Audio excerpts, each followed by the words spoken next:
We're going to go ahead and get started. So if people could take their seats.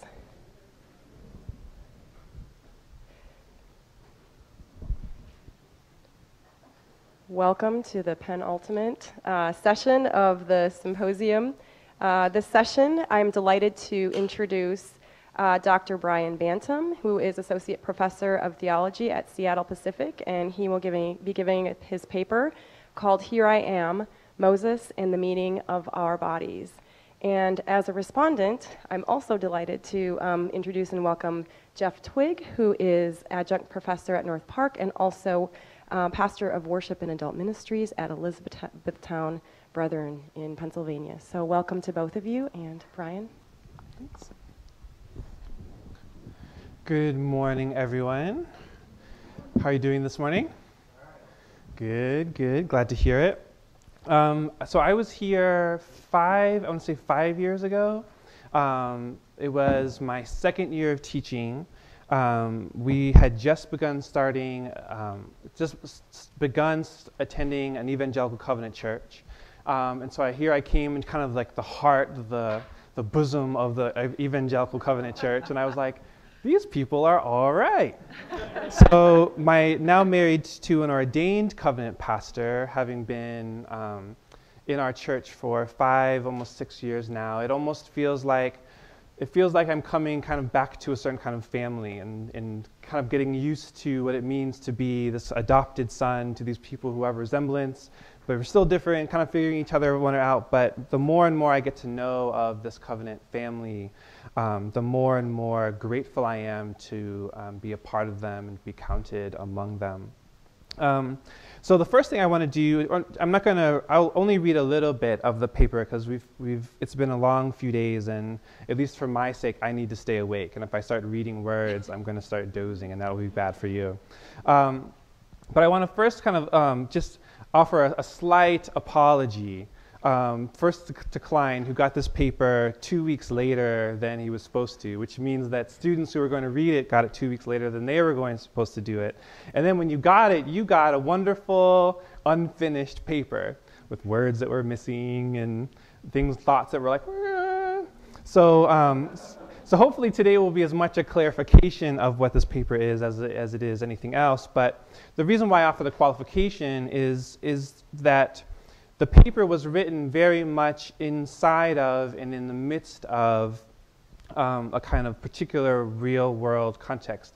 I'd given myself 2 weeks to kind of finish up and complete the paper in the summer, had plenty of time, the kids had something to do, my wife was working. It was a good plan. It was a really good plan. And then Michael Brown was shot, and his body was left in the street. And then the streets filled with protesters, armored trucks rolled in, SWAT teams rolled in, and really my whole life for the next 2 weeks became completely immersed in the pain of the African American community, my wife and our own mourning and amazement and loss of words. And I really felt compelled to write and to engage in those things. So I wrote a number of blogs, a number of articles about Ferguson and what it means to be the church. And those were the words that I was writing instead of finishing this. But in the midst of that, though, the question of the body, and I don't know if anybody's followed this on Twitter, the hashtag Black Lives Matter, right? What's emerged in the midst of this is the question of whose body matters. Whose body is seen, whose body is accounted for. So in many ways, this paper is being written inside of that space of trying to account what our bodies are for. Now, what I'm trying to do in the larger scheme is I'm beginning to try to think about what is the significance of our bodies. I think the beauty and the power of the incarnation is this profound affirmation, a profound declaration that our bodies are beautiful, right? That we are saved in a way that our bodies are intended to kind of be drawn up and to participate with God, not simply in the next life, but in this life, right? But the question still remains, why a body in the first place?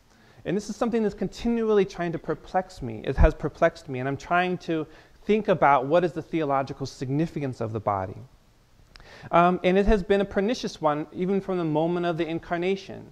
As soon as God takes on a body, it raises profound questions for these Jews who believed God to be hidden, right? Who believed God to be so holy that to even see a shadow is to have your face melted off, right? Not exactly, but kind of sort of this way. So the question for us is, how do we begin to account for our bodies, for our bodied lives? And now what I want to do for us today is to begin to think about 3 different ways that the church has tried to account for the body and think through the body. And I want to do this through the lens of Moses. Now, Moses is a very interesting person to me because he is at really the center in many ways of Israel's identity, right? Israel's self-articulation as a people who are redeemed, who are brought out of bondage into freedom. And Moses is the one who, in Gregory's words, becomes the kind of the epitome of what it means to be a servant of God. Now, of course, I come from as I tell my students in theology, any theology is always an articulation of identity.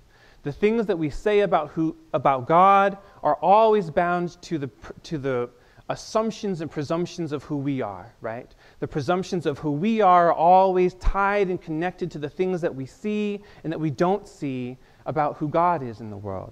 So it is always an exercise, any theology is always an exercise of identity. And so when we look at Moses and the way that various Christian communities have interpreted him, we see this kind of contextual reality. When we think about the questions of bondage, the questions of freedom, we see bondage articulated in very, very particular ways. We see freedom noted in very, very particular ways. And so Moses, in a lot of ways, typifies or, in a sense, signifies what it means to move from bondage to freedom. And so the question for me in the midst of asking that is, where is the body inside of all of this? How is the body kind of participating in the bondage? How is the body participating in one's freedom? And so I wanted to look at this through the lens of Moses in 3 different historical moments. So first, we'll take a few minutes to look at Gregory. We'll take then a little bit of time to look at Calvin, and I'm really glad that Dr. Paul Lim is not here today.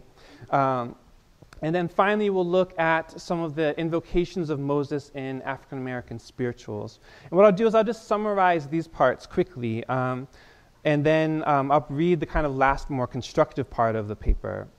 So Gregory of Nyssa wrote a kind of long, extended treatment of Moses called The Life of Moses. It's a beautiful, beautiful book.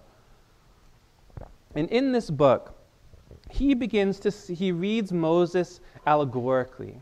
And what I mean to say is that he reads Moses as signifying Israel's kind of transition from the bondage of idolatry into a freedom of worship. And so he sees all these kind of various symbolisms in Egypt's life and in idolatry and in the river in all this wonderful ways. And so I want to just read real quickly a kind of an extended quote that helps us to think about this interrelationship between bondage and freedom as a bodied reality. And this is on page 2. And here Moses is, for Gregory, one whose life becomes a sign of proper perception and cultivation, of a rationality that pursues virtue, disciplining the body and refining it. So Gregory goes on to say, he says, what does the history say about this? That Moses, the servant of Yahweh, died as Yahweh decreed, and no one has ever found his grave. His eyes were undimmed, and his face unimpaired. From this we learn that when one has accomplished such noble actions, he is considered worthy of this sublime name, to be called servant of Yahweh, which is the same as saying that he is better than all others. For one would not serve God unless he had become superior to everyone in the world. This for him is the end of the virtuous life, an end wrought by the word of God. History speaks of death, a living death, which is not followed by the grave, or fills the tomb, or brings dimness to the eyes and aging to the person. What then are we taught through what has been said? To have but one purpose in life, to be called servants of God by virtue of the lives we live. For when you conquer all enemies, the Egyptian, the Amalekite, the Edomean, the Midianite, cross the water, are enlightened by the cloud, are sweetened by the wood, drink from the rock, taste of the food from above, make your ascent up the mountain through purity and sanctity, and when you arrive there, you are instructed in the divine mystery by the sound of the trumpets, and in the impenetrable darkness draw near to God by your faith. And there are taught the mysteries of the tabernacle and the dignity of the priesthood.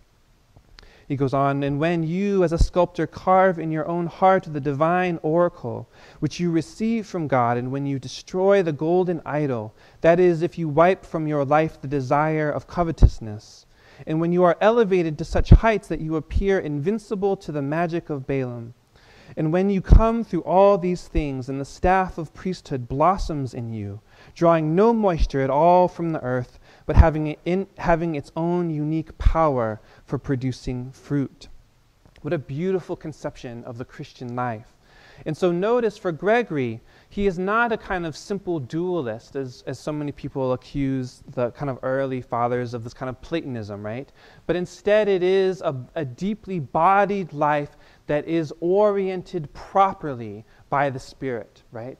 That is, in a sense, is desiring God so fully that the body does what it ought to do, we might say. And in the process becomes something more than it is. In a sense, we kind of get the sense of Gregory hearkening back to the kind of origin of the creation of Adam and Eve, right? Where they were almost an ethereal bodies, right? So we see Gregory's salvation, his move from bondage to freedom, as almost a kind of moving into, again, this kind of ethereal bodied life. It is definitely a kind of profound sense. So at the bottom of page 3, for Gregory, the body is a window. It is a necessary one. We never get past it, but it is always indicative of a deeper truth that that kind of lies beneath itself. So the materiality of our body is, in a sense, always a sign of some sort of more profound spiritual reality that is working underneath us. So this has been a very powerful image for many Christians in time. But to move on, we also look at John Calvin. Now, John Calvin, kind of in a Reformation period, he interprets Moses in the Exodus moment not only in terms of spiritual freedom, so we see this language of idolatry over and over and over again, equating Egypt with idolatry and wanting to abide in there. But I think what we also see in Calvin is our larger tensions of political freedom and national belonging. And what's really interesting to me is, and here I'm relying a little bit on historian John Coffey, who talks about the kind of invocations of Exodus from the Puritans through the Civil Rights Movement. And he notes that Calvin has a kind of political imagination in mind when he invokes Exodus. And the way that I would kind of rephrase this is that when he reads Moses, he reads Moses' decision as a decision of belonging. So notice at the quote at the bottom of page 4, this comes from his commentary on the harmony of the law. He says, "And it came to pass in those days when Moses was grown. Now did that faith which the apostle celebrates begin to shew itself, when Moses, despising the pleasures and riches of the court, chose rather to suffer the reproach of Christ, than to be accounted happy apart from companionship with the chosen people. Nor was it only love for his nation, but faith in the promises, which induced him to undertake this charge, by which he knew that he should incur the hatred of all the Egyptians. For this was, as it were, the preparation for divesting himself of all these deceitful allurements. Whence the apostle says he refused to be called the son of Pharaoh's daughter." Now, this is a very interesting way of framing this to me, because what Calvin is imagining here is a kind of decision of citizenship, if you will, of whose people will he count himself, right? And a kind of identification of Egypt with things that have no kind of earthly value and in fact kind of distract us from what is true, and then now kind of love for his true people. Now, why is this important for Calvin? I don't think that we can separate this from the kind of very political and even in fact geographic realities that Calvin creates, right? So we think about this in respect to Geneva. For someone like Gregory, this, in a sense, the body is the geography of this freedom, right? You are, in a sense, wrestling with yourself individually, but also communally, to find some sort of freedom with God. For Calvin, freedom with God is the freedom to worship rightly, right? In order to worship rightly, you need a space in order to do that without being strung up, without being burned, right? Without being kind of misinformed by the kind of popish devils, all this kind of wonderful stuff. So what's very interesting to me is that Calvin imagines this freedom in a deeply political way. So on the middle of page 5, I'll read this part quickly. In this respect, Moses is a harbinger of freedom, for Calvin that is, that establishes a place free from the persecution and idolatry of Egypt and leads them to a promised land. Calvin reads Moses as being groomed and educated for this purpose, such that his time in Midian is a period of preparation for the task before him. Therefore, God in a manner withdrew him that he might gradually render him fit and equal to undertake so difficult a task. For the experience of 40 years of such a laborious and ascetic mode of life did not a little avail to prepare him for enduring any hardships, so that the desert may well be called the school in which he was taught, until he was invited to his more difficult charge. Now notice here, there is this kind of profound geographic sensibility. This movement from bondage to freedom takes place in particular spaces that make possible God's redemptive work. Lastly, I want to really quickly take a look at African American interpretations of Moses and Exodus.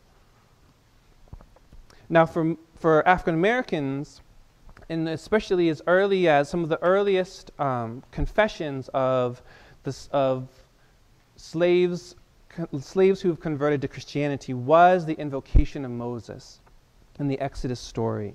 On the bottom of page 7, I'll just read quickly. Invocations of the Exodus began in the earliest Christian expression of black slaves in the United States. The figure of Moses and Pharaoh's drowning were prominent themes in Negro spirituals. Their songs and sermons emotionally transported them into experiences that transcended the boundaries of geography and chronology. And so these invocations of Moses and the spirituals, now notice these are spirituals in preaching that is done outside of the formal strictures of the slave master's Christian, right? So when the slaves would be in church, they would have a pastor who would preach, obey your masters, right? Submit to authority, so on and so forth. But after dark, they would go back out into the woods, and then they would preach and they would read for themselves, or usually one or two would read from themselves, and they would read the story of Exodus. And as they read the story of Exodus and the story of Moses, they saw in him God's, in a sense, definitive refusal of slavery as the identifying marker of their lives. But more than this, they saw in Moses a kind of existential connection to their condition. That God was present with them in that moment and would work to bring them into freedom. And so we could think about this kind of existential connection in terms of a kind of radical pneumatology. We could also think about the radical pneumatology paired with a deep kind of bodily sense of the ancestor's presence that is inherited from many of the African tribal religions. But in either case, Moses was not some sort of mythological type, but was in fact an ancestor who was calling them to participate in the promise to them that God intends them to be free. And so this political freedom is not simply a kind of geography of space where they can worship freely. It is, in fact, the reality of their bodily freedom. It is truly a promised land where their bodies are not used on a daily basis, where they can see themselves fully as they are.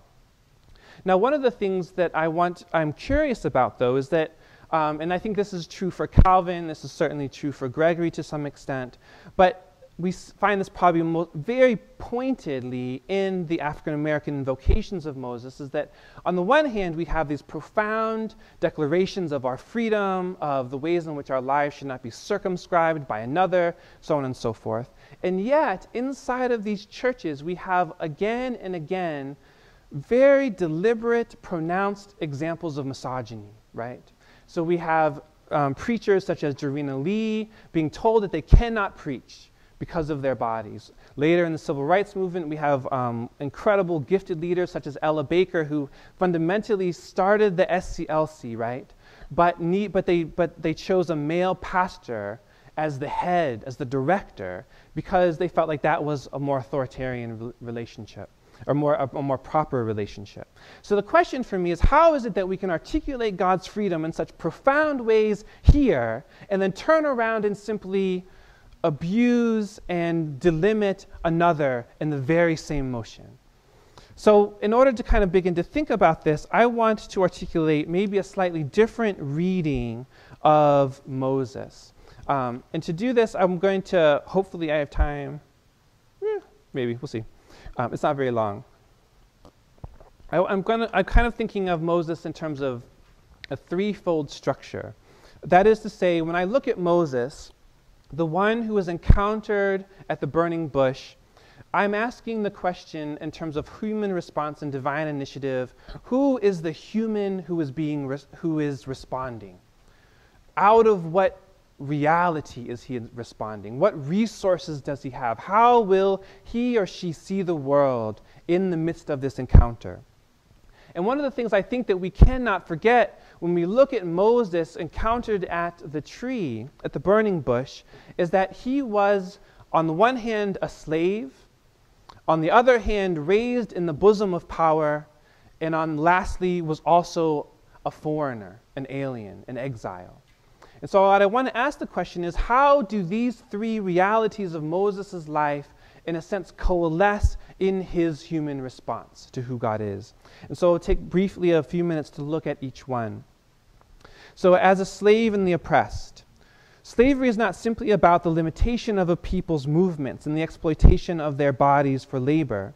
Slavery encompasses a complicated nest of interconnections and fragmentations between those who enslave and those who are enslaved. As sociologist Orlando Patterson observes in his groundbreaking work, Slavery and Social Death, the slave is violently uprooted from his milieu. He is desocialized and depersonalized. This process of social negation constitutes the first, essentially external phase of enslavement. The next phase involves the introduction of the slave into the community of the master, but it involves the paradox of introducing him as a non-being. Moses enters a world as an Israelite slave marked for death.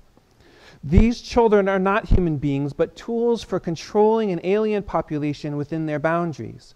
He is born in the bosom of the bonded, his life oriented towards perpetual servitude and the enclosing of his life within the boundaries of Egypt's idolatrous ambitions.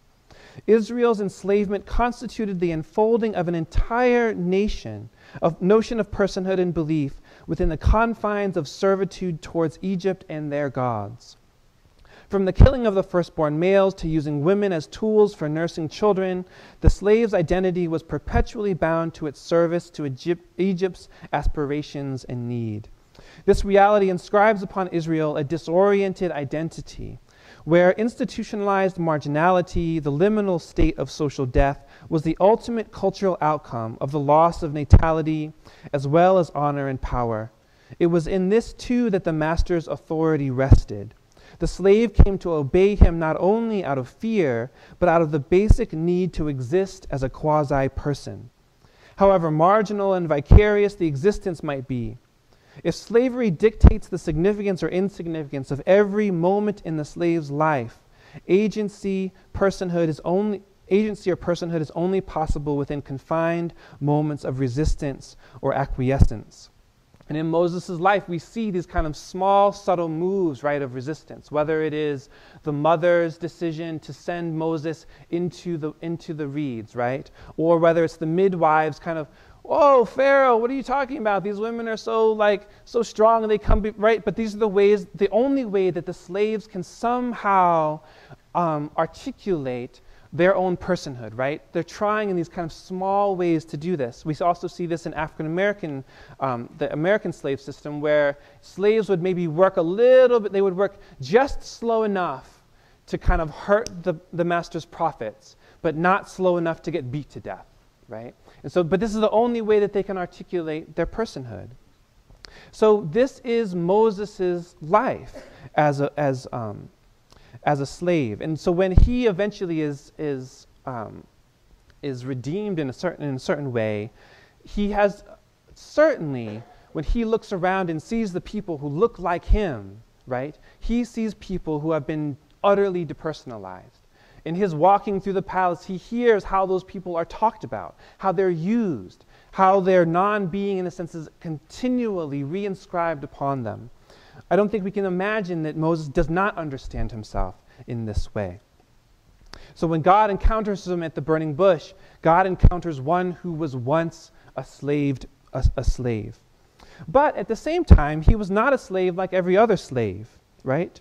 So when his mother sets him in a basket, I'm on page 12 here, in the reeds, and he is discovered by the servants of Pharaoh's daughter, his enslaved body is enfolded by arms of power. His body, even while being nursed by his mother, now speaks of authority and possibility when he walks through the halls of his adoptive mother. While scholarship is divided on whether Moses was an actual historical figure, whether he was seen as an Egyptian or an Israelite or by other Israelites, nonetheless, the text depicts a tension in Moses' self-awareness and his reception by Israel. On one hand, he begins to see his fellow Israelites suffering and will go so far as to murder one of their overseers who was abusing the two of them, right? So he feels this deep, profound connection to them. And yet, these two men do not see Moses as one of their own, but an other, one who is not like them. When he went out the next day, he saw two Hebrews fighting, and he said to the one who was in the wrong, "Why do you strike your fellow Hebrew?" And he answered, "Who made you ruler and judge a judge over us? Do you mean to kill me as you killed the Egyptian?" Right? So we see this kind of distancing between Moses and his fellow slaves. Israelites' response to Moses is instructive. While Moses' occupation of the palace is a precarious one, his movement into the streets of his enslaved brethren does not take him home. Moses displays a sense of connection even when he is not recognized by those whom he belongs to. And now this is one thing that I want to make clear, is that, and this is part of the significance of the body, when Moses walks into the streets of the slave quarters, he doesn't even need to say a word to do work, right? You can see it obviously in his clothes and his cleanliness, but it's probably even in his walk, right? In the cadence of his steps, the way he kind of carries his head up instead of others. His body is communicating that his home was raised, that he was raised in power.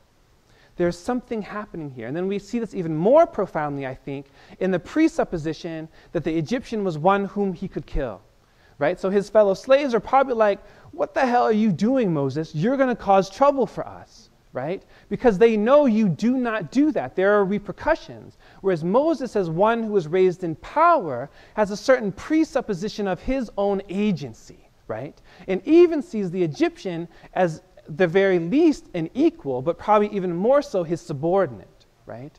And so all of a sudden, on the one hand, yes, he has this profound identification with slaves, but on the other hand, carries himself as though he has power, right? And it's almost as though in the midst of these two kind of contradicting realities, he gets lost.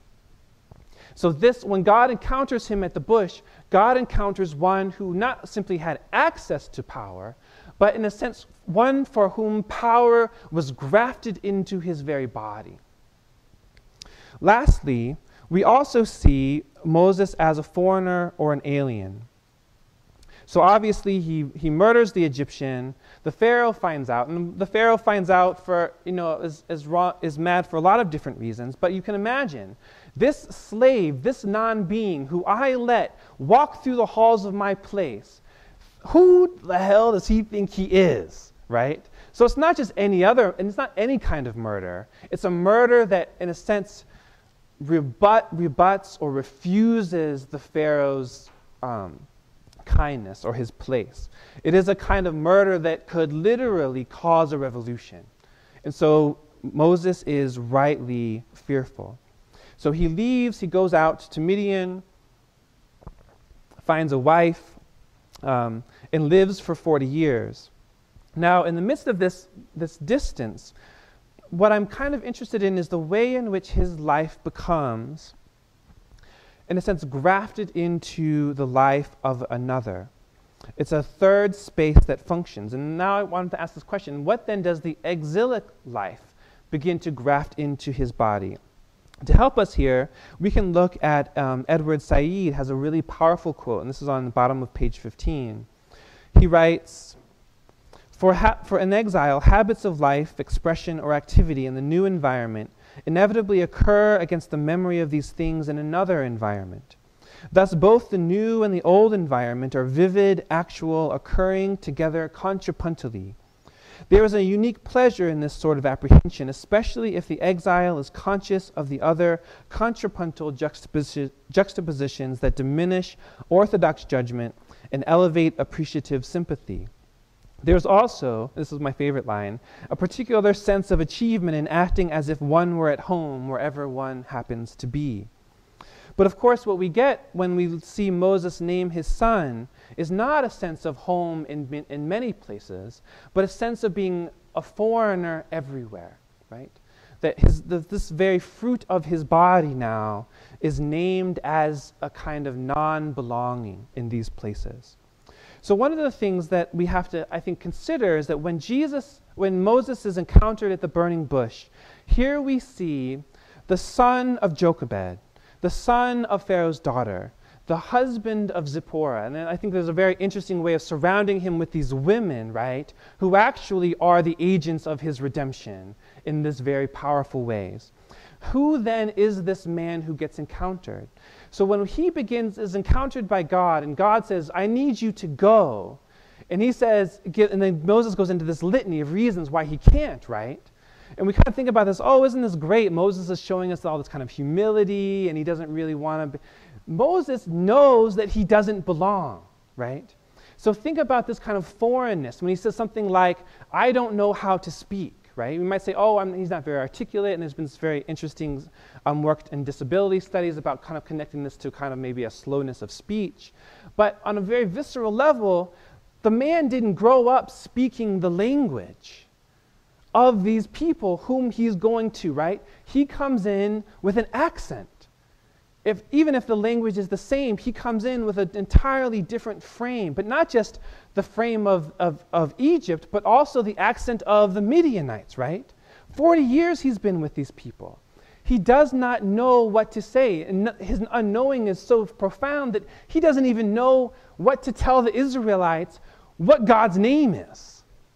So alienated is he, not only from the kind of modes of speech, things that you eat, but in a sense, even the very rhythms of Israel's religious consciousness. Who am I that you would send me, right? What then can we say about the significance of this body? I can only imagine as Moses walks with Aaron back to Egypt, that very first time, the strangeness that he must feel, right? This Israelite raised in the palace with a shepherd's robe, right? Now talking to his mother's people. That's what God uses to redeem these people.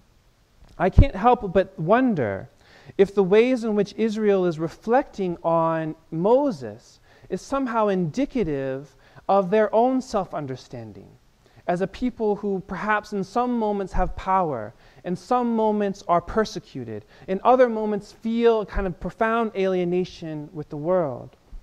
But what does this mean for us in terms of how we think about our response? And here I'll close with my last paragraph. In light of the Exodus account of Moses, what is the human response to encounter with God? Perhaps we can now say it is a response of confession. A response to being encountered by God's divine initiative does not leave the mystery or historical realities of where our feet have been. In God's encounter with us, we are confronted with the ways we at once occupy the house of Jephthah, the ways in which we occupy the house of Pharaoh and the slave woman's quarters, that our bodies are mysteries and that we are forever strangers in our own land. The meaning of our body is this perpetual reminder. It beats even as it is beaten, even as we act out of unknowing that haunts us. To be encountered by God is to be met in a place and in a body. In that encounter, the entirety of our bodily life is enfolded within God and oriented towards God's purposes. Our response is to be confronted by the unknown ways our lives are being entangled and transfigured in this redeeming work, even while we embrace the ambiguities of our own bodies and the bodies of others, how we are perpetually perpetrator, perpetrated, and alien. Thanks.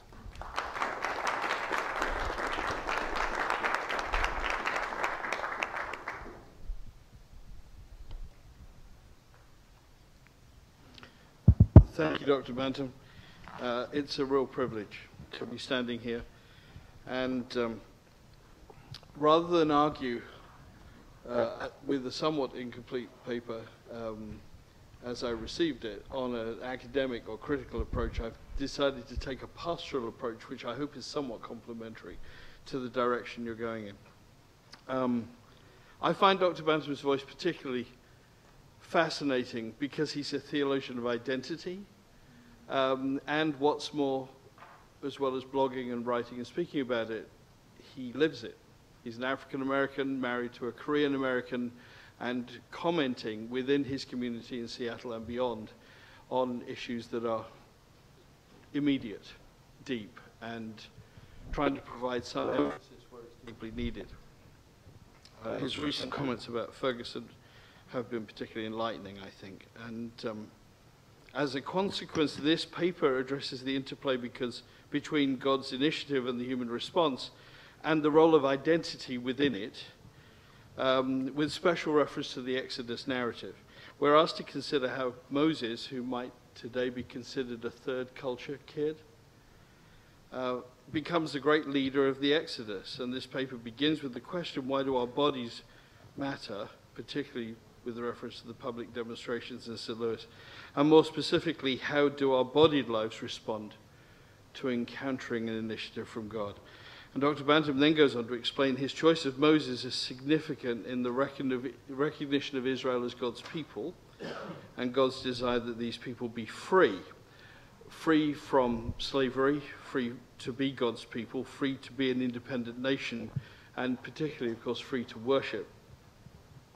And Moses is deployed to signify a vision of Christian life and show us what it looks like to follow Christ. Dr. Bantum uses three approaches, as you've heard, from differing perspectives, interpretations of how the account of Moses illustrates the transformative encounter with God. The three lenses through which we see Moses are vastly different from one another. They come from Gregory of Nyssa, John Calvin, and the analogies used by African-American slaves. And all three approaches have much to teach us, although personally, I think the major contribution of Calvin's perspective is more as a control than as a definitive element towards the paper's conclusions. To summarize these approaches, in Gregory we see an examination of the close allegory with Christian spirituality. Moses' progress from a profane and barren upbringing in the Egyptian court to spiritual truth and freedom with God's chosen people is an analogical depiction of the human pursuing virtue and disciplining the body. This has something in common with the later discussion of the African-American understanding as well.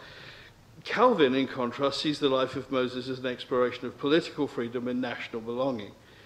Moses' life takes him from his true people to an upbringing among an idolatrous and foreign people to grooming through hardship in the desert and finally leading God's people to the promised land. The underground African-American renderings of Moses and the Exodus naturally interpret the narrative in terms of actual and spiritual bondage and freedom, and this is where I think we receive the best insights from the paper. The songs are clearly identified as spirituals, but they are a device of embodiment. While Gregory of Nyssa inhabits and celebrates, some would say, a Neoplatonic sphere of philosophy and devoted ascetic application, by contrast, Calvin's writing explores the subject deeply, even passionately, but he dwells in the Reformation and the Enlightenment in a world of concepts and civil political argument. The songs of slavery speak with a similar power, but they don't pretend towards the sophisticated expression of such heady worlds. Instead, they're crying out from the pit of despair. Now, we've heard this week quite a lot about the performance of Scripture, the doxological refrains that we saw in Romans 2, for instance. And that's, for me, where these spiritual songs begin to get a resonance. The images thrive in the medium of song.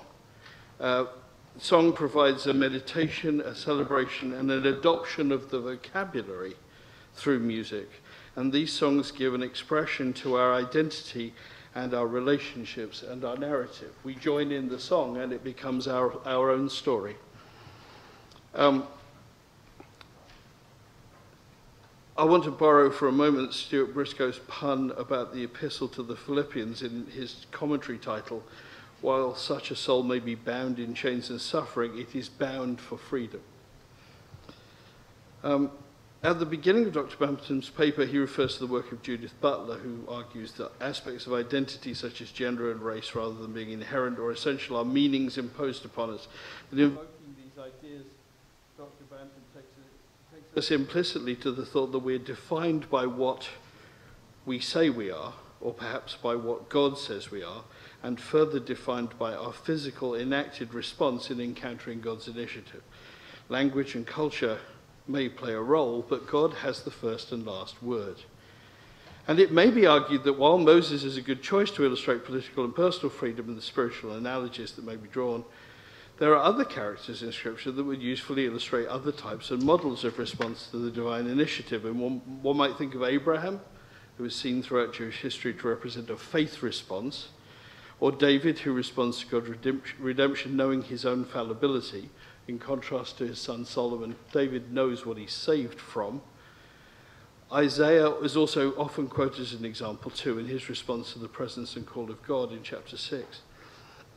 And as Dr. Bantum implies, Calvin's idea of learning in the desert stops a bit short. To extrapolate, one imagines Moses as an exile from the royal court of Egypt, guilty of murder and also exiled from his own people, and feared and rejected by his fellow Hebrews, and reduced to exile in the desert for half a lifetime. He must feel this failure and rejection acutely. When he comes to the bush that's burning but not consumed, he's not expecting an encounter with God, or a job opportunity, or a call to service. As an outcast, he's living out his final years in the wilderness, and he doesn't feel he deserves any chances or any recognition. But God's initiative is about redeeming, not just rescuing, but also making good all those things that Moses feels negatively. And God has uniquely formed Moses' character for his task through his life history and experience. Few people have permission or are privileged to enter the royal court of Egypt, and certainly no other Israelite has that permission. However, by the extraordinary circumstances of his birth and adoption, Moses has the right to access and audience. And further, in the desert, princes would die. Everybody would die of hunger or thirst within a few days if they ever managed to achieve liberty. But Moses has spent 40 years wandering around the desert trying to keep his sheep alive. So he has that unique experience as well. Moses alone has the unique knowledge and experience. It makes him the perfect and unique leader. The point about misogyny especially in African American culture as in white culture, is also well made.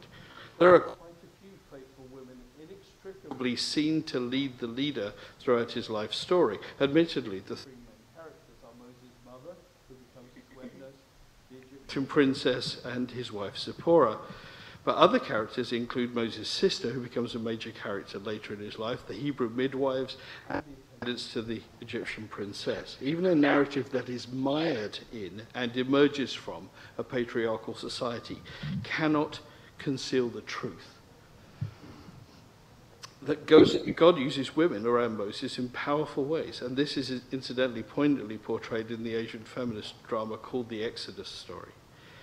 Moses has everything he needs, and his body language speaks of power and authority, yet he still complains of his inadequacy. He doesn't feel unique, he feels afraid.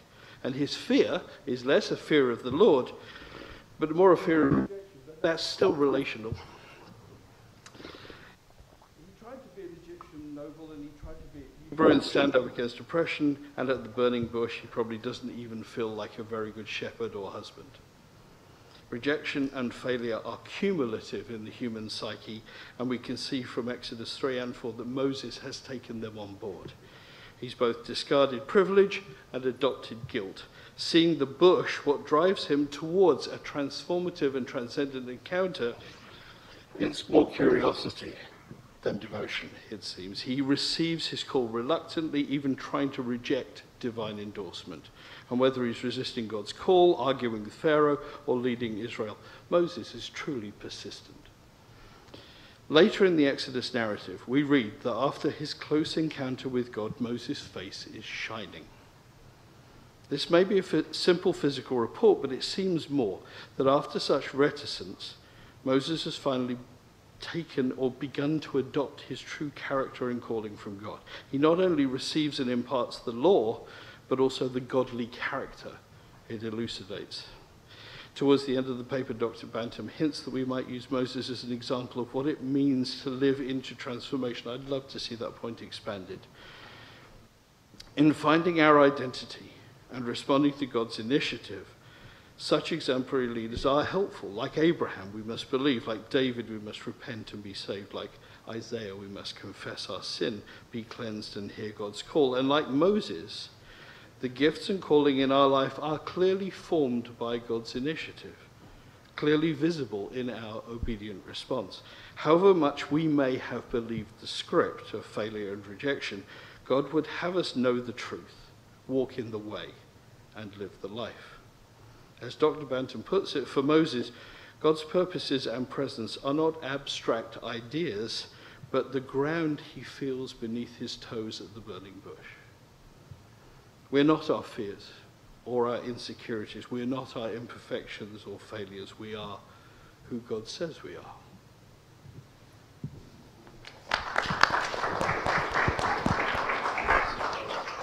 Thank you both very much. Brian, you have the first opportunity to respond to Geoff, if you'd like, and then we will take up questions. I mostly just want to thank you for kind of starting and continuing the conversation. I took a little longer on the front end, so I would just love to have kind of conversation and hear questions. Okay, we'll start with Tremper, and then Tyler, you'll... Front row, sorry. And then I will. First of all, I just want to thank you for a wonderful, stimulating paper, a wonderful reading of the Exodus story, insightful look into Moses. I learned an incredible amount, not just about the book of Exodus from listening to you. And thank you very much. And Geoff, thanks for your interaction as well. The only question that I'd like to raise is a question of language that doesn't affect the substance of the paper really, but might affect how the Exodus paradigm might be used in other ways. And I'll ask the question via John Levinson at Harvard, who points out that, a fair reading of Exodus isn't going to lead to the language of bondage to freedom, but rather bondage to bondage. and I think that's an insightful comment that says, it's not, the idea of bondage to freedom is kind of a Western liberal democratic idea. It's the idea of bondage to a false god to bondage to a true God, which we would say then leads to true freedom. Now, Levinson goes on, and I tend to agree with him, but would be interested in your comments, to say that, and again, this is why it doesn't affect the substance of your talk at all, because Gregory and Calvin and the African American experience is one that is within the covenant community. But sometimes the Exodus paradigm is applied in some types of liberation theology, not all types of liberation theology, to the idea of freedom in general. So I'm just wondering what your reaction to that would be. And yeah, no, I think you're right, and I love Levinson's work, and it's very informative. I was trying really hard. He has a really interesting study on Jewish understandings of resurrection and the resurrection of the body too, which I was trying not to put in because it would go all over the place. But I think that you're right. I mean, and I think if we were to kind of parse out a notion of freedom, what we really mean is from bondage to a life with God, would maybe put a different way of doing it, so that we can understand our deepest sense of who we are. And in a sense, the wilderness, when we see Israel in the wilderness, what we see is still that kind of a certain kind of bondage where they're yearning for a regular meal rather than receiving the manna as participation. So yeah, I think absolutely.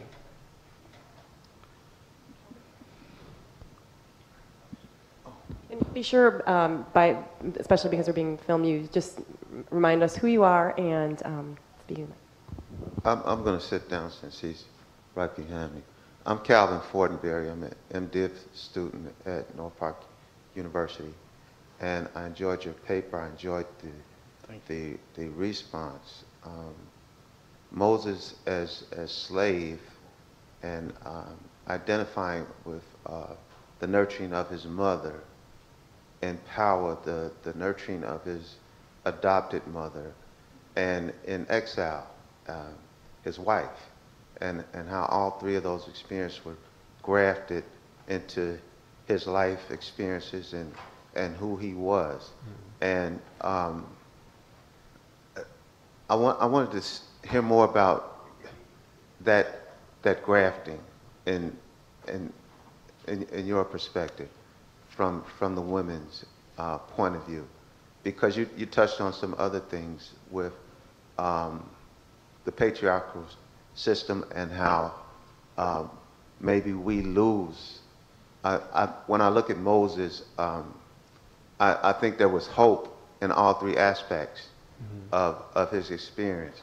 But when you talked about the African American experience, that hope was lost with Ella Baker and with Miss Lee and their vocations. But also, I guess what I'm seeing is, and it may have something to do with what Trimper was talking about, is from bondage to bondage. When you have this experience, as Moses was having this experience, with the burning bush, he didn't really have a choice. Whether he surrendered or not, it was God's empowerment and God's presence, the relationship aspect that took over the body. And I wondered if you could speak to that also. Thank you. So let me see if I can follow your question a little bit. At heart, you're wondering about how do we account for Moses's, in a sense, bondage to God in which is his only response to God in the burning bush. And then how does that kind of connect to some of the various ways in which the women kind of surrounding Moses, like how do we account for the women in Moses' life in the midst of that? Roughly? Roughly, because with his mother, he wasn't really conscious of, with his mother, he wasn't really conscious of her faith. And putting him in the basket and putting him in God's hands. And now he comes to the burning bush experience, and it's almost similar to that infant experience, in that he's not conscious about where his life experience is headed. Yeah. Right. Well, I think let me put it this way, because I think whenever we talk about free will and choice, it's very tricky business. My intro to theology class, they always get really mad at me because I never let them have it. And not because I'm predestinarian, but I have a deep suspicion of any capacity of all the biological realities that we think of as choice, right? And so to kind of think about that, when we look at, for example, Moses' mother, putting him in the basket, we could think of this as a conscious choice, but in a sense, how does she imagine herself and her identity so tied to Moses that in a sense it's not a choice, right? She can't but put him there, lose him in order to save him, right? And then again, we see this with the Egyptian princess, right? She sees this child. Obviously, it's not an Egyptian child, right? It's swaddled in something that the slaves would wear, and yet she can't not bring him in, right?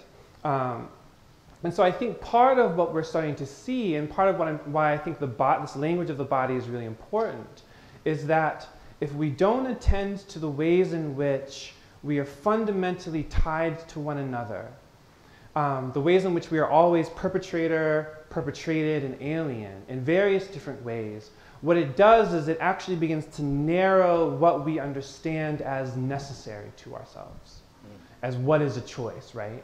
So when we think of ourselves as autonomous individuals who have a right for a very particular political freedom, right, that's oftentimes has been so narrowly construed so as to actually exclude other people from that very same autonomy and freedom. Why? Because of a certain presupposition of who I am. That is, a misreading of my body and a reading of another's body. Yeah. So I think when we look at Moses' encounter with God at the burning bush, and the kind of lack of question and answer, or the lack of you think you want to do this, Moses? Do you think it's a good idea? And Moses says, well, I don't know, I'm kind of busy on Tuesday, but we don't see that, because in a sense, what we see in God's encounter with Moses is an affirmation of his bodily life as bound to God, right? But also that everything that constitutes Moses' life can be oriented towards redemption. That there's nothing in Moses' life that has to be excised out in order to do God's work.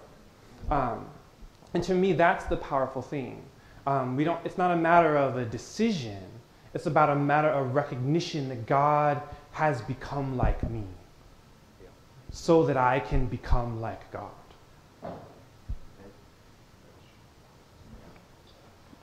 Hi, my name is Hannah Andre, and I just wanted to query your recruitment of Gregory to support this view of embodiment as a locus of freedom rather than a limitation of freedom.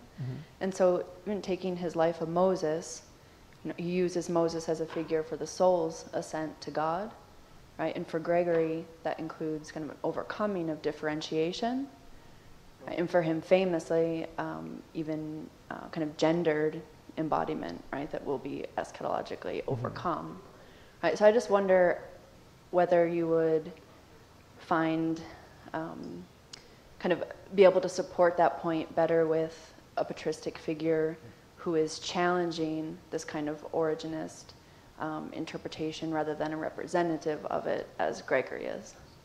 Yeah, I mean, I think I would I'm not sure that I would necessarily say I'm using any of the historical figures to support a particular, my kind of ultimate conclusions. I more or less, we're setting out a few historical examples to say, this is how the conundrum was dealt with in some ways. And in a lot of ways, the very point that you make that in the end, Gregory doesn't really know what to do with the particularity of the body, right? Kind of shows the limitation of he needs a kind of ethereal, degendered body in order to work something out. And at the end of the day, I mean, this is not for today, but I'm trying to think about what's the significance of gender in general. And I came across, I'm not going to use the quote right now because it might be offensive. I don't want to record. But Giorgio Gamba has this amazing, amazing quote about sexual equipment that I wish I could say it right now, but I'm not. If you're curious, you can come see me. But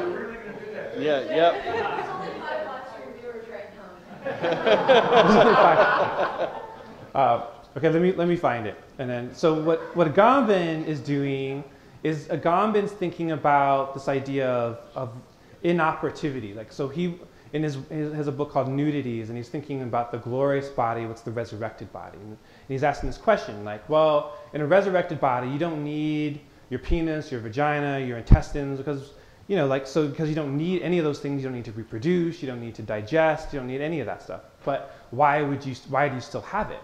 And so he talks about this idea of a solidarity with inoperativity, and how, in a sense, having it and still having it function but not using it then becomes worship. Because what it means is it's not about, its presence isn't about utility anymore. So here, there's this big Facebook conversation about it because I posted it on my wall. I literally read it yesterday, and I was like, this is the best thing I've ever read. So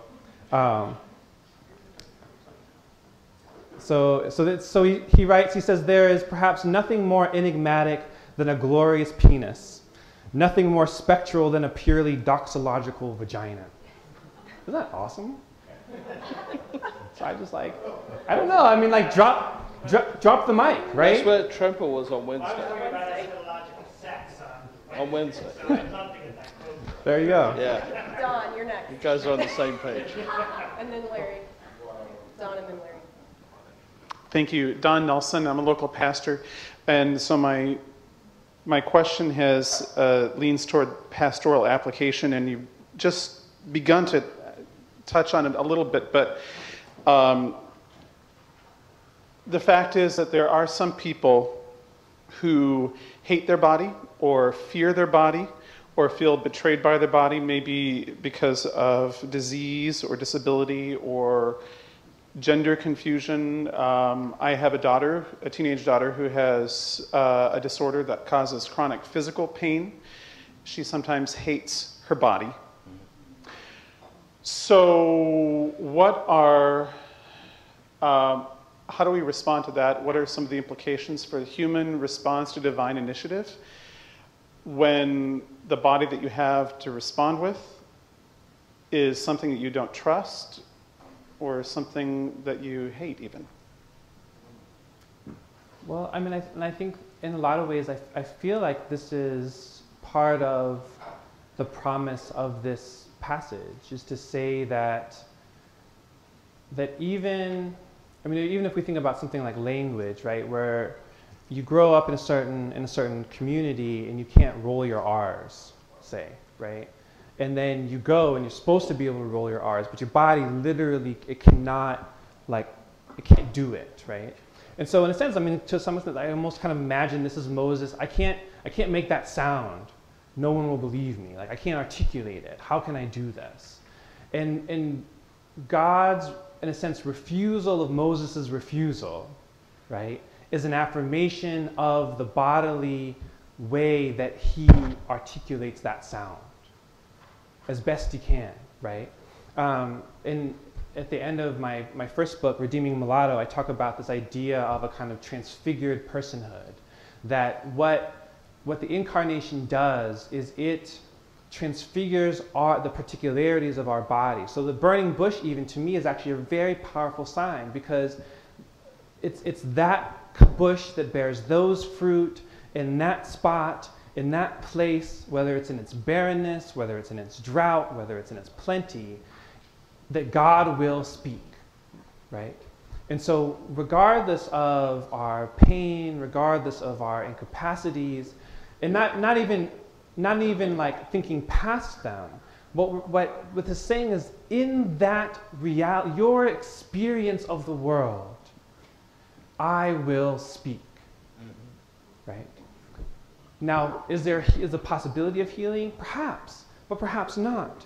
But that doesn't diminish the fact that God will speak, that your body will do work, right? That in a sense, just limping through the university, you can declare God's redeeming purposes. I think that's a profound promise in many ways. Now, the question is whether or not we have communities that surround us that will also testify to that. And I think that's the difficult part. That's probably the more difficult question.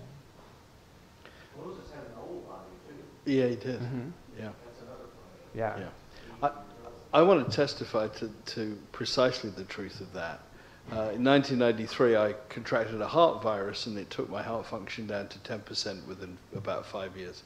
They said I was going to die soon, and by the grace of God, I'm still here. I don't have a heart transplant. I have the same original thing. It looks like a deflated party balloon, apparently.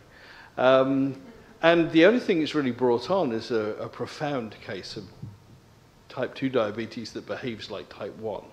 So I have a pump with extra concentrated insulin. Now, I'm telling you all this because I'm not the kind who looks very carefully at the calorie or carbohydrate count of what I eat by nature, but I've learnt to do it. I never, as a musician particularly, I never lived a very balanced or healthy lifestyle, but I had to change. And I had to embody that change because otherwise I simply wouldn't survive.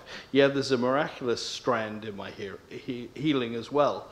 But definitely I've learned to be very careful about what I do and how I act. And that's kind of like a continuous fast. Some people have criticized my life as being just one long fast. And the reason I'm telling you this is because when I read the Old Testament prophets, I see God's message embodied in behavior in exactly the way Brian's talking about. You know, lie on one side for 100 days or something, and then you'll walk funny, and you'll embody the message that God has for you to speak to God's people. And I see that in so much of our Christian experience lived out for God, that we can embody the message, that we can learn the lessons, and we can share those lessons experientially lived and experienced in our bodies with the rest of God's people.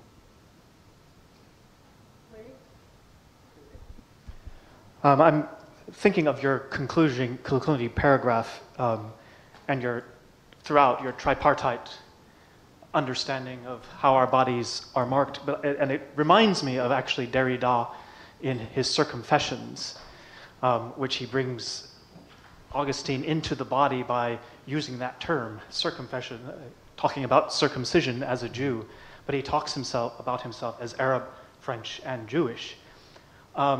But I'm wondering if you would maybe explore with us your conclusion and around the sense that we tend not to see the complexity of our bodies. So when people see me, they tend to see a white male.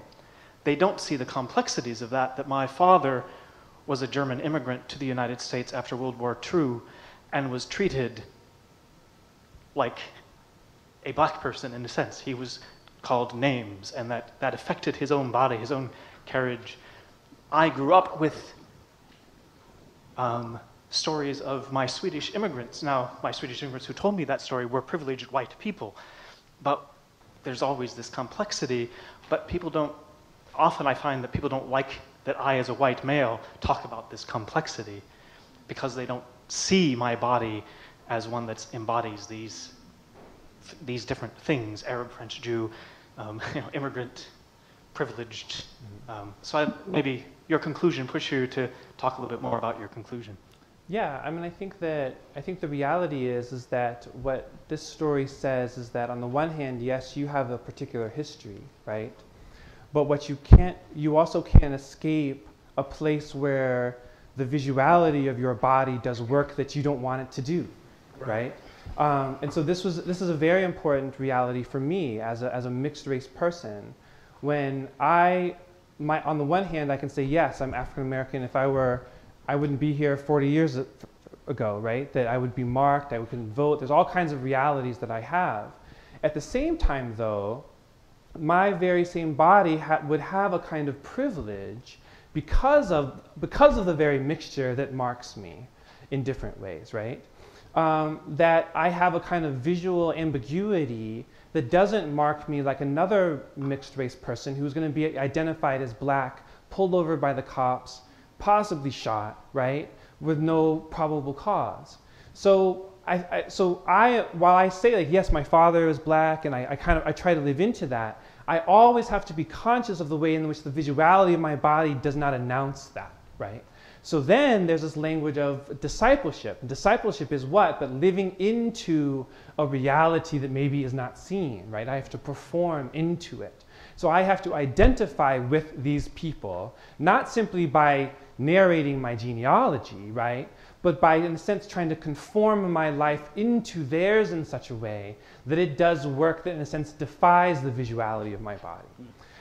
And so I think that I'm so appreciative, especially in the midst of Ferguson, of my white brothers and sisters who I know were just as disturbed, mourning just as profoundly as I was, but chose to kind of in solidarity to post, to lament, to cry, and to say, I identify with you, knowing that they had to do it, right?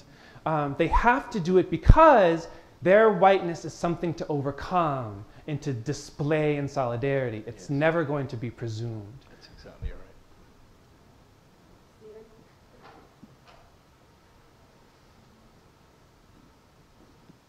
Thank you. Esther, you may partly have got at this in the last couple of answers, but when you spoke about God's refusal of Moses' refusal. But I wanted to ask you specifically on the point of human response to God. You concluded the paper by speaking about confession. But then, of course, in the story, it's striking how hard Moses tries to not confess anything at all. Who are you? I don't know your name. I can't speak. And even when he's given Aaron to speak, he goes back and tells Jethro he's just nipping down to Egypt to see if any of his kinsfolk are still alive. Doesn't say, I've encountered God who's told me to go and do this thing. So he's trying very hard not to confess. And I wondered what your thoughts were about the status of Moses' refusal. How does this link in to his ultimate life of confession? And is his refusal entirely disobedient, or is there actually some kind of wisdom in the kind of refusal? How do we read that in relation to human response overall being one of confession? Yeah. I mean, it's a great question. I think what's emerging for me is something that I'm starting to call a kind of confessional theology, because I think Moses does confess, right? But but we kind of think of it in the Augustinian sense, right, of confession. That on the one hand, yes, you're confessing who God is, but you're also confessing what you are and what you're not. And so in that moment, Moses, you could be say like, man, God picked me.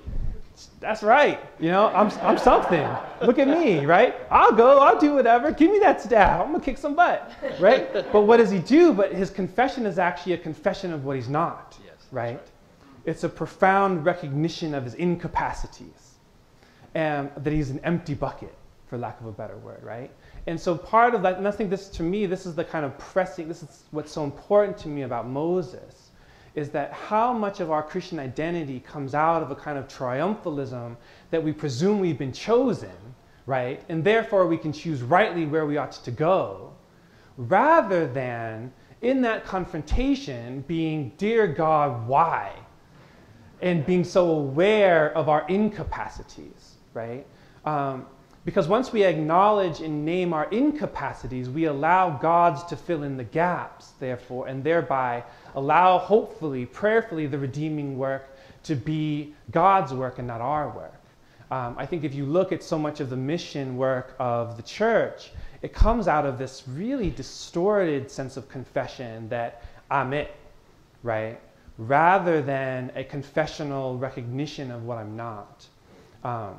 And because when we don't confess what we're not, or we don't recognize what we're not, then when we are encountered by difference, we presume what we know that the difference is for, right? And that's where the danger is, because what God is perpetually doing in Scripture, right, is reminding us that there is no difference that cannot be overcome, even to the moment of absurdum, right, with saying, I'm going to come in 2 cells that multiply through a woman's vagina, right?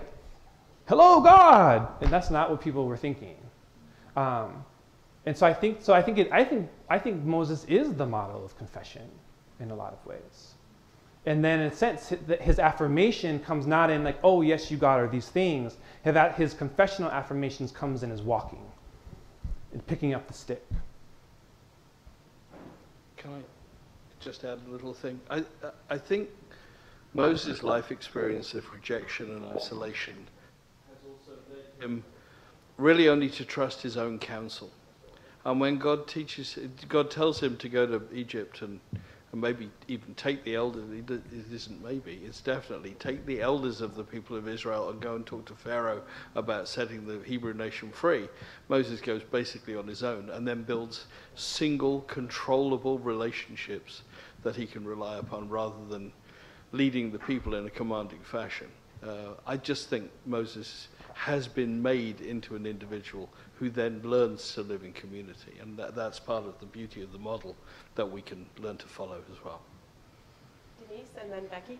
Yeah, my name's Denise Johnson. I'm a MDiv student. I had a question about sort of what constitutes legitimate or illegitimate response, human response. Last night, what the speaker talked about was being blown away at one point in his presentation and moved to tears by Calvin. Yeah. And I wonder if, can you talk to that a little bit about bodily response?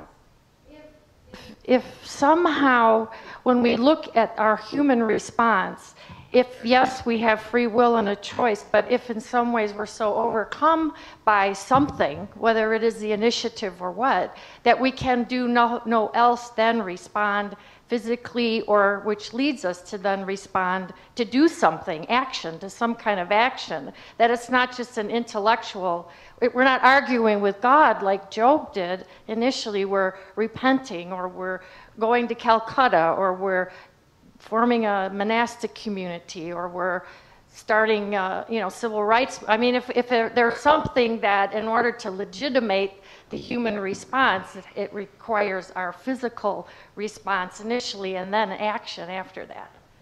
Yeah, I mean, I think, and I feel like this is kind of the power of discipleship, and sometimes it happens this kind of profound moment, right? And sometimes it's kind of this slow process, but whether it starts in a really big way or a small way, discipleship is this kind of slow discerning of the significance of who we are, right? And learning kind of, I mean, in the same way that like little children learn by like, first they'll stick things in their mouth, right? And it's like this very tactile thing. And then they start to learn through the tone of their parents' voices. My sons are very fond now of telling me that, that we know when you're mad, Dad. I'm like, not mad, I'm not mad. And they're like, yes, you are. Because they've learned, right, that there's this like real physicality of, and to some extent, they have to tell me when I'm mad or like when I'm upset, because I'm like, no, I'm not upset. They're like, Dad, there's something going on with you, because we hear it. And they'll run off the litany of all the different times I sounded like that and when what happens. I didn't get a chance to get into it too much, but a philosopher, Maurice Merleau-Ponty, has this thing about the ambiguity of the body, that we don't really know our own body. And he talks about the ways, gives an example of how someone whose leg has been amputated will kind of, their mind will feel as though the leg should be there and it had been cut off. And so they feel the pain perpetually, right? And it's like, but it's not there. But their body, in a sense, hasn't lived into it, adjusted to this reality of what it is. And to a certain extent, I feel like it's almost that, discipleship is that, but reverse it. Like you've gotten this appendage, you've gotten a third arm or a third eye or something that you're still trying to figure out and recognize what it is. And that kind of activity that's required in that is to begin to slowly immerse yourself in communities that are different than you, to hear the realities of the people in your own community who are different from you. And how is it that those realities become engrafted into you? And what I mean by this is that what does it look like when you do not understand yourself apart from those people from whom you're different? So just to give a real brief example, the activity is such of, my wife is Korean American. So Korean Americans are kind of staple food or kimchi is a really staple food in Korean American cuisine, right? And so at first, it has a very particular flavor and smell. And so I would smell it, and I wasn't really sure, but I love this woman, so I kind of spread it on some rice, like a little tiny bit, and then eat the bite of rice and leave the kimchi by itself. But eventually, like I'd have a little sliver, and then I'd have a little bit more, and a little bit more. And now I've gotten to the point where like my body literally craves it. Like if God forbid she were to die tomorrow, I'd be at the Korean store in a week because that would be my comfort food, right? And so my point is to say that sometimes it's activity, but it's activity with the mind of weaving into another people or another reality. But now I'm never going to be Korean, right? So this is where the strangeness comes, right? People are never going to mistake me for that. I have to announce it. But what are the activities of discipleship that literally create cravings and desire and need in our very bodies? Yeah. That's the question I want to ask. Does that help a little bit?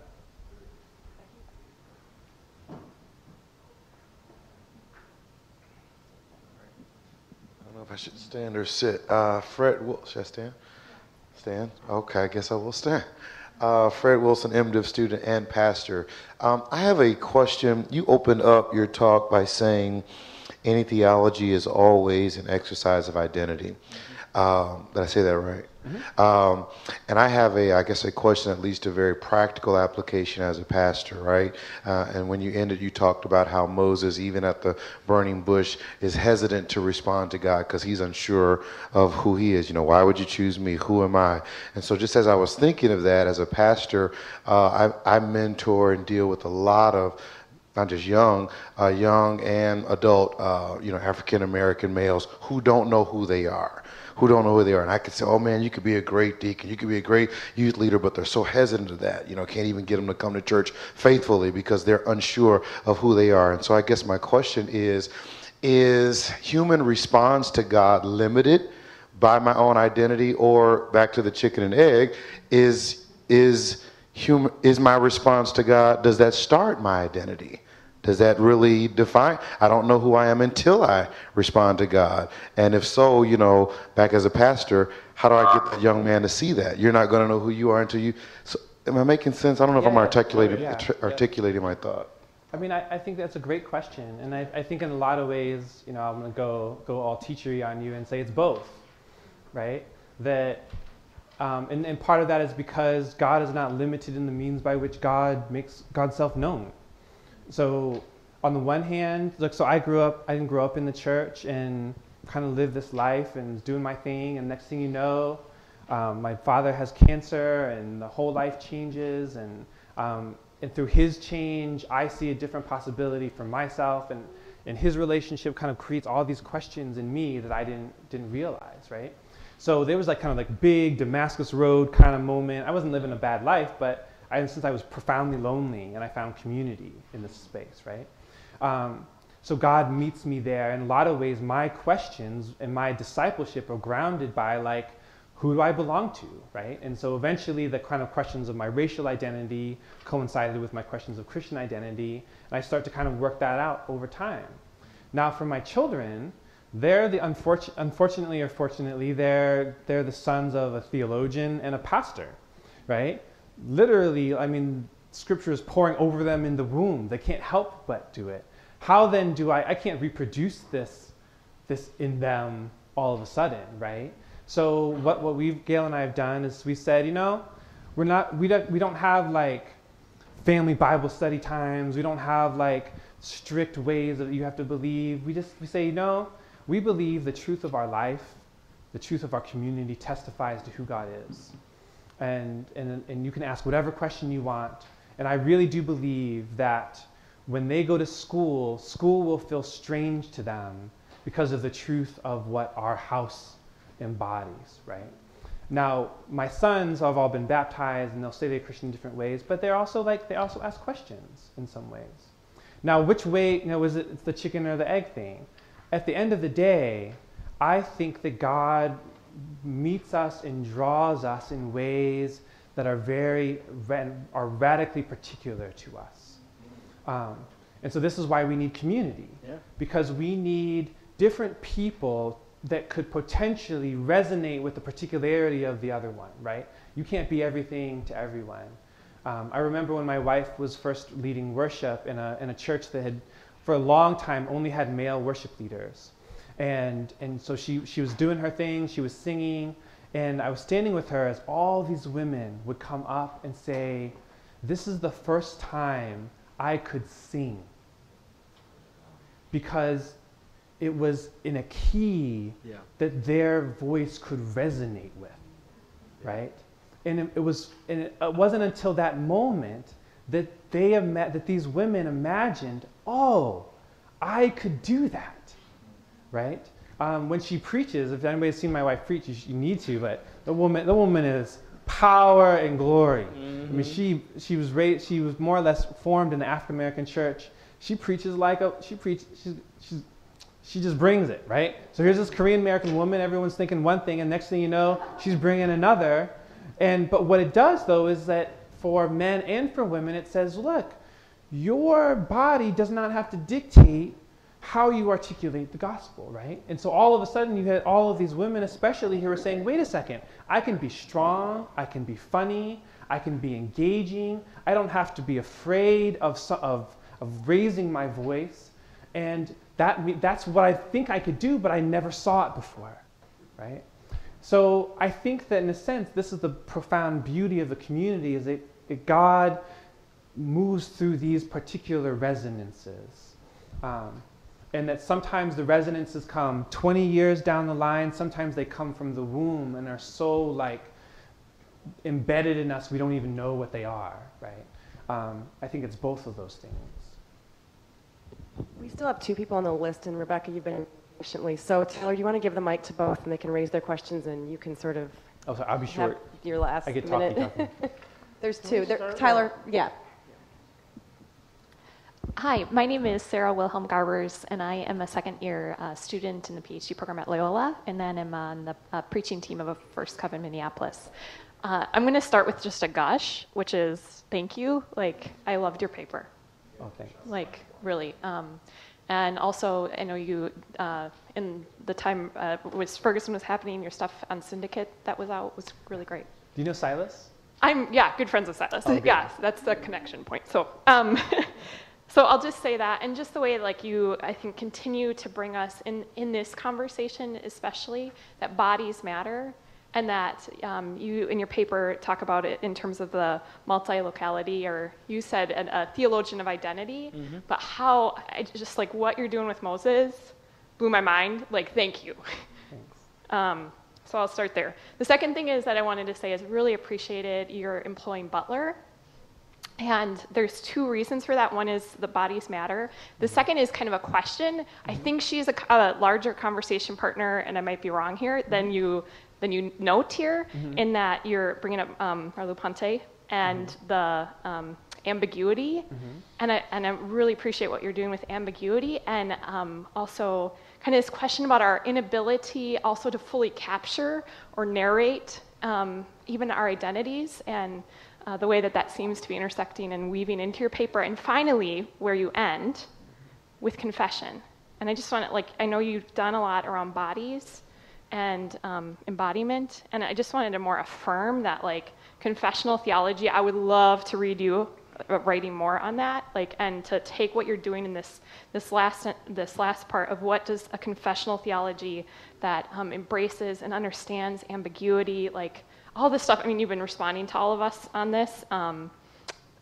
Just more of an affirmation. And the question is, I just want to make sure I'm understanding you correctly on what you're meaning as you're talking about being and non-being in your paper. So I just want to make sure that I understood it correctly. So if you could just say a sentence or two on in relationship to Patterson. Well, you were talking about being and non-being in relation to how like non-being is it related to slavery and the like human being seen as human or non-human. Yeah. But I wanted to make sure that I was understanding, because you also threw around some agency language. Yeah. And I wasn't sure if I was tracking with you properly. So that's coming from Patterson. And what Patterson is trying to work, and thank you, by the way. So it's always good to feel like, we do this work and people listen and you're like, yay, people listen. And so what Patterson is trying to do is to say that in the recognition of one's being named non-being, the only way that you have agency and to articulate a kind of being is to work inside of the system. And there's some really good work done by African-American scholars of religion, especially about the kind of two different ways that being was articulated in slave society. So on the one hand, it was sometimes through resistance, kind of slowing down work or running away, those kinds of things. But also it was done by kind of accommodationist strategy. You be the master's right-hand man, so the kind of Uncle Tom language, your house slave. And so but that was a way of trying to say, kind of articulate your being through the recognition of the master. And it's always those just profound tensions. We even see it in Ferguson, right? So we have the folks that want to march and like tear down the police station, then we have other people that are saying, well, like we need to not riot and like let's like do this peaceably, and that's a tension that goes all the way back. Yeah. Rebecca, I'm going to let you raise your question. You probably talk after. Yeah, no, that's fine. You've been Rebecca waiting so Eklund, much. Loyola, Maryland. I know you don't have time to answer my question, and I'll ask a very condensed version of it, and that is, I'm really interested in the role of the women in this story, particularly in relation to the fact that women's bodies are often valued in different ways than men's bodies. And of course, you have the mother of Moses, the adoptive mother of Moses, who aren't named in the story, Shiphrah and Puah, who are named in the story, Miriam, and the Hebrew women who, there's this almost joke made about, how strong their bodies are at the start of the story. So I would love to just hear you reflect more on the role of the women in relation to their bodies in the story. Yeah. Do you want me to answer? No? We're actually out of time. Let's give them both a hand. They've and